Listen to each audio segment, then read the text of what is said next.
A few months ago, I shared a video where I looked at some of the most popular nutrition myths out there and revealed why nutritionists who are spreading those myths are lying to you.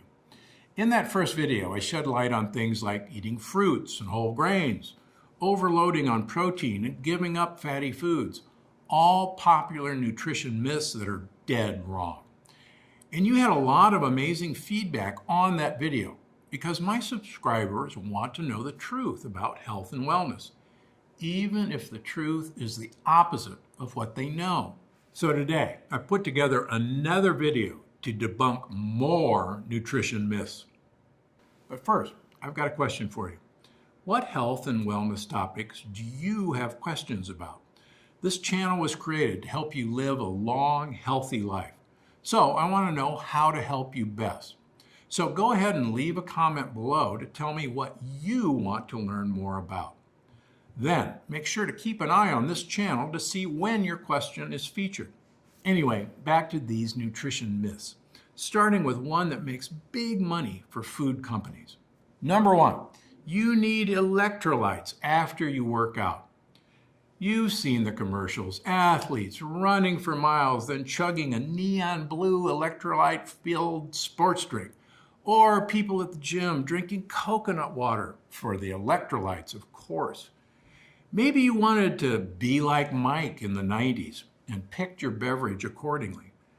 Sure, those drinks tasted pretty good, and advertisers have done a remarkable job positioning them as essential to athletic performance. But the truth about those synthetic electrolyte drinks, and even the more natural ones, is this: you don't need sports drinks to stay hydrated. Now, maybe you've noticed them giving you a boost of energy. Well, I've got news for you. That's not the electrolytes. That's the sugar. I'm serious. Those healthy sports drinks are loaded in sugar.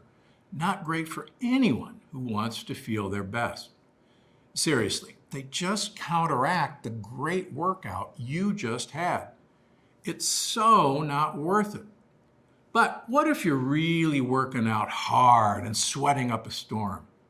Are you actually throwing your electrolytes out of balance? Well, maybe. In fact, some experts swear that you need to replenish electrolytes throughout your workout. But honestly, that depends on how hard you're working out and your diet, and a number of other factors. So, if you've hit the gym hard, start by rehydrating yourself the old-fashioned way, with good old water. Now, if you do find yourself feeling a little lightheaded or loopy, even after drinking water, you might need a little more of a boost. And the best place to start with is sodium chloride. That's right, iodized table salt. Mix a little bit of salt into your water, or just eat a hard-boiled egg with salt. You'll feel better fast. And you won't cancel out your workout with a water bottle full of sugar either. And yes, up above I mentioned a hard-boiled egg as a great post-workout fuel, which brings me to nutrition myth number two. Number two myth, egg yolks are bad for you. I know, the classic weight loss breakfast is an egg white omelet. It's true, egg whites are high in protein and low in calories. While egg yolks have a bad reputation thanks to the cholesterol content in the yolks, the truth about eggs is this: eating food with high cholesterol will not give you high cholesterol. And if you're someone who throws out the egg yolk and just eat the white, you're throwing out the healthiest part of the egg. In fact, the bulk of the nutrients in eggs are found in the yolks, including vitamins, minerals, and the healthy omega fats that keep you vibrant as you age. In fact, I suggest making your omelets with more yolks than whites. Not only will your breakfast be more delicious, in my opinion, but they'll be more nutrient rich. Now, speaking of breakfast, let's talk about myth number three. Breakfast is the most important meal of the day.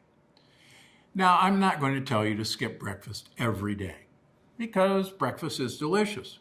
But the truth of the matter is, you can skip breakfast and live a healthy, long life.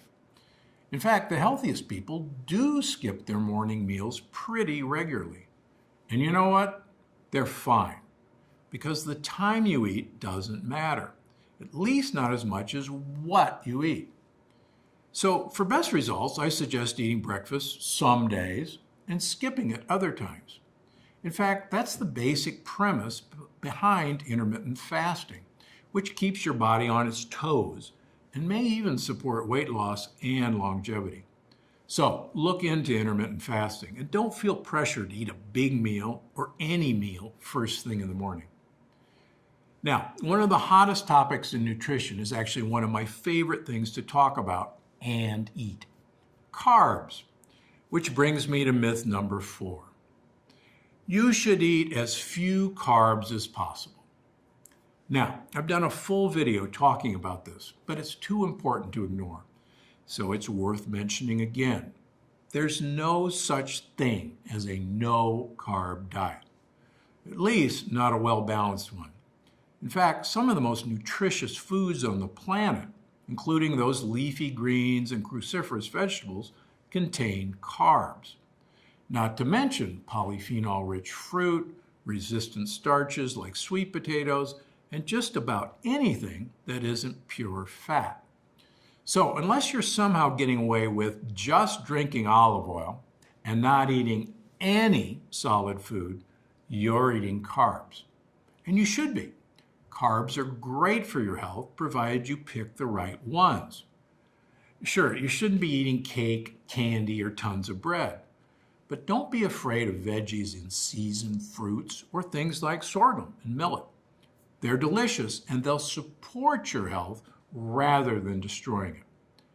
Now, before I go, there's one last health myth I've got to bust, because it's one of my all-time favorite drinks: coffee. That's why I need to put this one to rest once and for all. Myth number 5. Coffee is bad for your health. Honestly, that couldn't be further from the truth. Coffee is fantastic for your health. It's incredibly rich in polyphenols to support your health.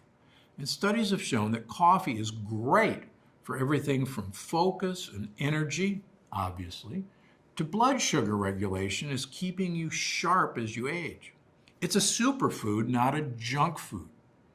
So why does coffee have such a bad reputation? Well, if you've ever looked at the nutrition labels on one of those blended drinks at the coffee shop, you may already know the answer. It's not the coffee, it's the stuff we add to it. Think A1 dairy, artificial flavoring, and tons of sugar. I'm serious. Some of these coffee shop drinks have as much sugar as a piece of pie or a scoop of ice cream. And people are drinking 1, 2, even 3 of them a day. Not great, right? So go ahead, drink that coffee. Just drink it black. Or look for healthy ways to spice it up, like unsweetened coconut milk, a little stevia or cinnamon, or some fresh spices. And if you want to catch me busting even more health myths, check out some of the other videos right here on this channel. Or leave a comment to ask me a question. Because I'm Dr. Gundry, and I'm always looking out for you.